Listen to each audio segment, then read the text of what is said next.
acre than commercial farms next door. And so we don't need industrial farming. We don't need it to feed 8.5 billion people. In fact, if we want to feed 8.5 billion people, we should probably be turning to these ecosystemic, regenerative food systems which work with the land to feed not only humans, but feed all beings and to support the balance of an ecosystem, the biodiversity of an ecosystem. You can actually still eat that way very, very well. In fact, more well, because it won't die on you within the first 100 years of extracting and poisoning and pesticiding and all the things that we do. Okay, in the Shui community, aka Zuni, they have a thing called runoff agriculture, also known as alluvial farming. They plant their fields at the base of small watersheds so that every monsoon rain they catch irrigation for their seeds. And every monsoon rain, they also are catching all of the nutrients that flow down from these upland hills that have a lot of trees and forest litter, and there's lots of yummy soil organic matter, so that every time it rains, it's not only watering the fields, but it's injecting them with phosphorus, nutrients, nitrogen, so that these fields never have to go fallow, because every time it rains, it's getting a brand new injection of not just irrigation, but also fertilizer. So this is how my people, Dene people also do this, Hopi people also do this. This is how we turn deserts into gardens, is by strategically dovetailing the way water is flowing and planting our fields at the base of these small watersheds. What's really interesting is you don't want to plant it at too big of a watershed, because the monsoon rain will wipe out your whole field. You actually kind of want to get the right size valley to plant your fields, because sometimes even in the desert there's too much water. So very beautiful agricultural technique. You know, they do work with the topography of the land and the water flow. The cane brakes, this is the ancient bamboo of the American South, and they would burn the cane brakes as well, because the cane would get too crowded, and they would burn it. And every time you burn cane, it grows back faster, stronger, 5 times more bamboo shooting out. These bamboo was and still is used in some places for everything: basketry, arrows, rafts, architecture, flutes, earrings, building materials for your homes. The cane was everything, and now the cane brakes are also reduced to less than 2% of their original habitat. And the reason why they were reduced is because when people came to the cane brakes, they would notice, oh, this is where the Indians have been, right? And this is where the soil is really good. And they would burn off the cane, and they would plant cash crops like cotton, barley, etc. So a lot of the slavery, the system of trafficking beautiful human beings and forcing them onto the land, is actually really related to the destruction of indigenous cane brakes. And the cane brakes are important because the bison of the southeast would eat the bamboo. It's not just pandas who like bamboo, it's also bison and other herbivores. And so the maintenance of the cane brakes was also a way to maintain the herbivore populations as well. So I won't get too deep into it, except to say that the cane is very sacred. There's giant cane and there's switch cane, and it needs to be revitalized in the American South for the healing of the soil. It helps to stabilize soil in a very wet, precipitous area. It helps to stabilize soil for all kinds of organisms. And the cane ecosystem is really sacred and needs to be protected and needs to come back in the American South. They would burn the cane would feed the bison would feed the humans, the people would feed fire to the cane, and on and on. And the byproduct was really nice soil. This is the bison belt. This is the actual range of bison in pre-colonial times. So it wasn't just in Montana and South Dakota where there are bison. We used to have bison everywhere. And there was a huge extermination of not just people, but of bison throughout this country. Okay, lastly, we're almost there. Thank you for your patience. I know this is a lot of information. This air to me is about the mind, the thoughts, the principles, the values, the invisible world of the human heart that, just like air, is weightless, but just like air, is vital to our survival. If we don't have good ideas and values and um, principles to guide our food production, everything else is meaningless. It doesn't matter how smart we are or how brilliant we are at making these things. If we're not making it out of love for our people and our planet, it's always just going to revert back into a boring, selfish, capitalistic thing. So, um, for example, let's take the clam gardens and let's imagine this clam garden technology, you know, and imagine that we handed the same exact technology to a capitalist. Would it have lasted almost 3,000 years? Probably not, right? Because the goal of capitalism is to maximize profits now. It literally does not even have any awareness about future generations built in to the equation. Like, literally not even on the map. It's not even on the radar. It's about now. It's about maximizing profits now.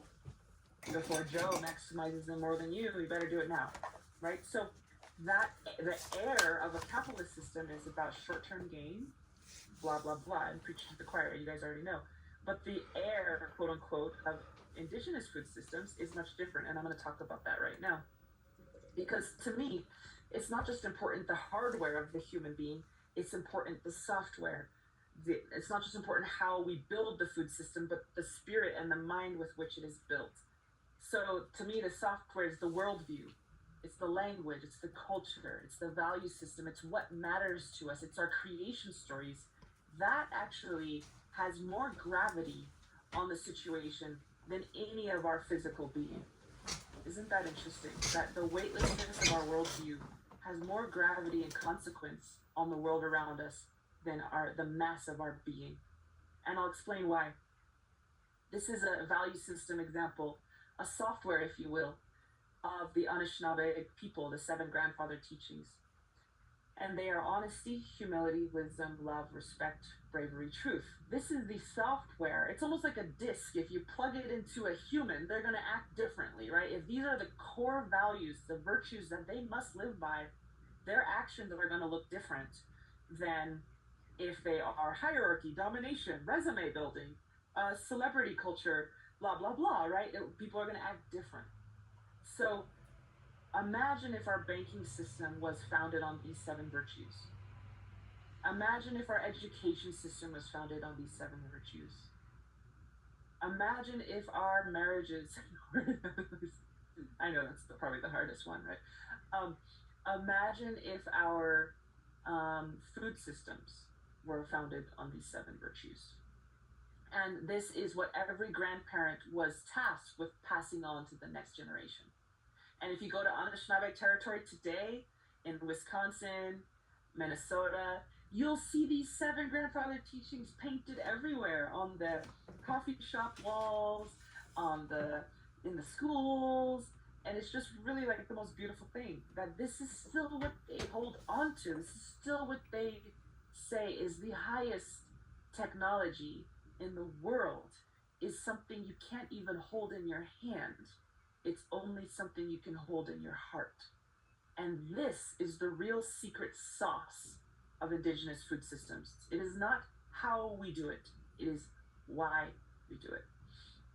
And so each one has its own animal as its emblem. Sasquatch fans, I see you.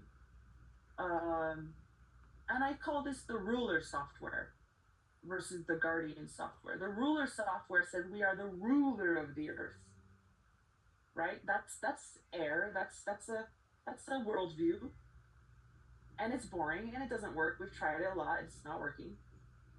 And then the guardian software says we are the guardians of the earth. So the way you see yourself is also part of software. Am I a ruler or am I a guardian? Am I a warrior for the people, or am I a beneficiary for myself?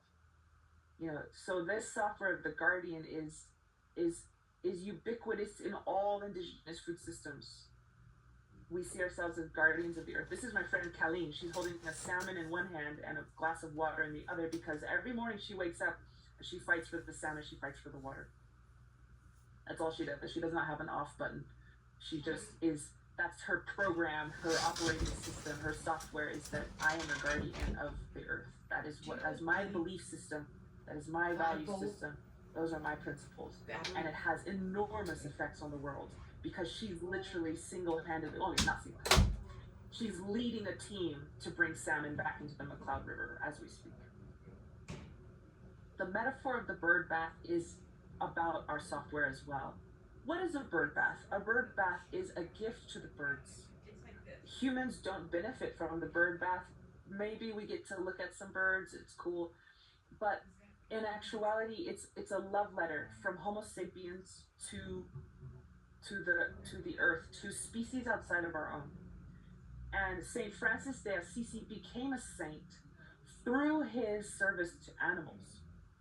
And I believe that when we take all of the power vested in us, our opposable thumbs, our big brains, and we use it to be a guardian of life rather than a ruler of life, we spiritually grow, we spiritually elevate. And that's actually what we're here to do. Who would have thought we're not actually here to dominate everything? Plot twist, we're actually here to be of service, to be of humble service to Mother Earth, to be a contributor to the home of this planet. Like a guest in a house, you don't just go and eat the food and run. You want to help clean up, you want to help make sure everything looks nice, you want to reciprocate. So the indigenous regenerative ecosystem design software, aka the driving values of these food systems, is the air, if you will, is respect, reverence, reciprocity, responsibility, relationality or kinship with life, restraint, not taking more than you need, regeneration, leaving it better than you found it, is what I call regeneration. And I would add to this humility and being a good ancestor. That these are the principles, the glue that holds everything I've shown you together, because it's actually more important than how we make the clam garden is why we make the clam garden. So important. It's everything. It's the secret to the success. Okay, what do these stories tell us? They tell us that Homo sapiens is a gift, and a human being can be a keystone species, or a species upon which entire ecosystems depend.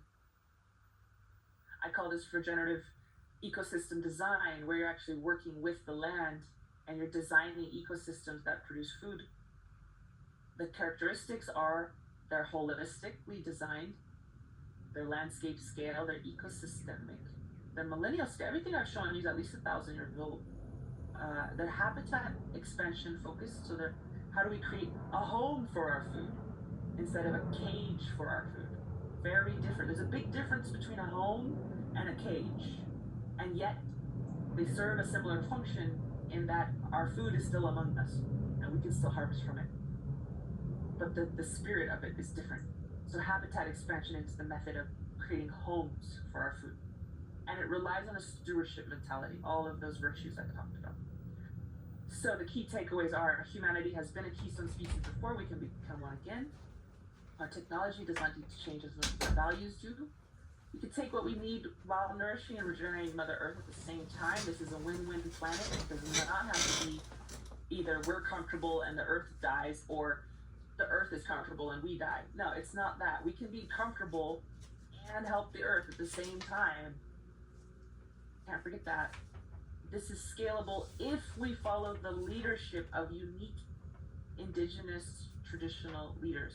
That's going to be our final point, is how do we integrate this knowledge responsibly? We do so by really following the people of the land that we're on.